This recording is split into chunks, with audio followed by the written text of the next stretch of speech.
Bangladesh Myanmar দুদেশকে ভাগ করেছে বিস্তীর্ণ নাপ নদী।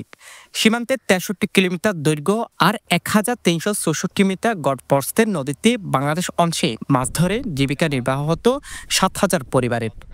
কিন্তু ২০১৭ সালের ৩০ আগস্ট মাদক পাচারের অজুহাত তুলে মাত্র ২ মাসের জন্য বন্ধ করে দেয়া হয় মাছ ধরা।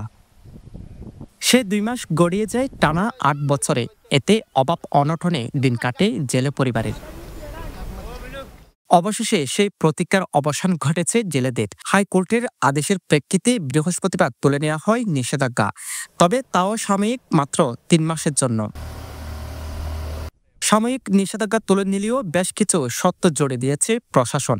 শর্তগুলো হলো সকাল ৮টা থেকে বিকাল ৪টা পর্যন্ত বাংলাদেশ সীমানায় অভ্যন্তরীণ নাপ নদীতে শাহপুর দ্বীপ হতে টেকনাফ জেটিঘাট পর্যন্ত মাছ ধরতে পারবে জেলেরা। জেলেরা মাছ ধরতে যাওয়ার সময় বিজিবির ৫টি নির্ধারিত পোস্টে টোকেন অথবা পরিচয়পত্র দেখাবেন এবং মাছ ধরা শেষে ফেরত আসার পর বিজিবির পোস্টে তল্লাশি করার ব্যাপারে বিজিবি সদস্যদের সর্বাত্মক সহায়তা প্রদান করবে। কোনো জেলে চেকপোস্টে না জানিয়ে মাছ ধরতে পারবে না নাপ নদীতে। কোনো ক্রমে বাংলাদেশের সীমানা অতিক্রম করতে পারবে না। মৎস্য অধিদপ্তরের হালনাগাদকৃত নিবন্ধিত জেলেদের তালিকা বিজিবি, কোস্টগার্ড ও আইনশৃঙ্খলা বাহিনীকে প্রদান করা যেতে পারে, যাতে কোনো ক্রমে নিবন্ধিত জেলে ব্যতীত কেউ এই নাপ নদীতে মাছ ধরতে না পারে। এই অনুমোদন সম্পূর্ণ সাময়িক। ৩ মাস পর সীমান্তের পরিস্থিতি পর্যালোচনা করে এই অনুমতি নবায়নের বিষয়ে সিদ্ধান্ত গ্রহণ করা হবে বলে জানানো হয় কক্সবাজার জেলা প্রশাসন থেকে জারিকৃত প্রজ্ঞাপনে। টেকনাফের বাসিন্দারা বলছেন, দীর্ঘদিন নানা অজুহাতে নাপ নদীতে মাছ ধরায় নিষেধাজ্ঞা থাকায় চরম অবনতি হয়েছিল জেলেদের জীবনযাপনে। তবে নিষেধাজ্ঞা প্রত্যাহারে বেশ খুশি স্থানীয়রা। দীর্ঘ ৮ বছর পরে টেকনাফে নাপ নদীতে মাছ ধরার জন্য অনুমতি দেওয়া হয়েছে।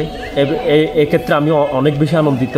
নাপ নদী খোলার বিষয়ে যারা কাজ করেছেন, সাংবাদিক মিডিয়া থেকে শুরু করে রাজনৈতিক ব্যক্তিবর্গ এবং সামাজিক ব্যক্তিবর্গ যারা কাজ করেছেন, তাদেরকে অসংখ্য ধন্যবাদ। কোস্টগার্ড এবং বিজিবি যাতে নাপ নদীর মধ্যে যে জেলেরা মাছ ধরতে যাবে তাদের সর্বদা সহায়তা করে এবং তাদের নিরাপত্তা যাতে বাস্তবায়ন করে।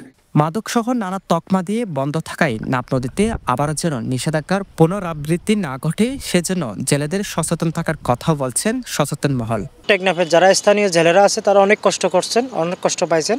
তো আলহামদুলিল্লাহ এখন আমরা স্বস্তির নিঃশ্বাস ফেলছি। আগামীকাল সেই জেলেদের যাত্রা শুভ হোক এবং সবাই যাতে এই সরকারের নির্দেশনা মেনে চলে। হ্যাঁ, এটা একটা বড় চ্যালেঞ্জ বটে, যেহেতু সীমান্তের চোরাচালান কারবারিরা এই পথটি, নাফ নদীর এই পথটি ব্যবহার করে। তো আমি আশা করব আমাদের জেলে সম্প্রদায়রা তারা এই দুষ্কৃতকারীদের খপ্পরে পড়বে না, তারা সচেতনতার সাথে তাদের জীবিকা নির্বাহের যে সুযোগটি তারা পেয়েছে এটা আহরণ করবে। এই সিদ্ধান্ত তাদের জীবন জীবিকার পথকে আরও সুগম করেছে বলে মনে করি। তবে আমরা আশা রাখি জেলেরাও যেন মাছের প্রজনন এবং পরিবেশ সংরক্ষণে যথেষ্ট সচেতন থাকে এবং সীমান্তরক্ষী বাহিনী বিজিবির নির্দেশনা অনুযায়ী নাপ নদীতে মাছ ধরে।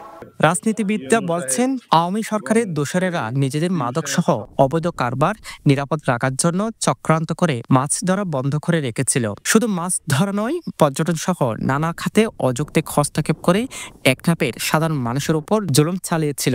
ধীরে ধীরে এসব অত্যাচার থেকে মুক্ত হয় প্রশাসনকে সাধুবাদ জানান বিএনপি নেতা মোহাম্মদ আবদুল্লাহ। তাদের খুব কষ্টেই দিন যাপন করেছিল। তারা প্রশাসনিকভাবে বিভিন্ন সমস্যার সম্মুখীন হয়েছিল, যে আজকে তারা নাব নদীতে মাছ ধরার জন্য যে অনুমতি পেয়েছে সেজন্য আমি সবচেয়ে বেশি খুশি হয়েছি।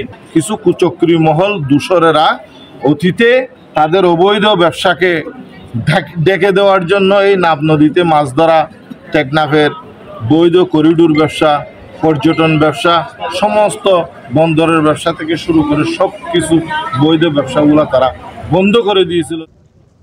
সাময়িক না করে চূড়ান্তভাবে নিষেধাজ্ঞা তুলে নেওয়ার দাবি জেলেদের। সাজু, পেনোয়া নিউজ।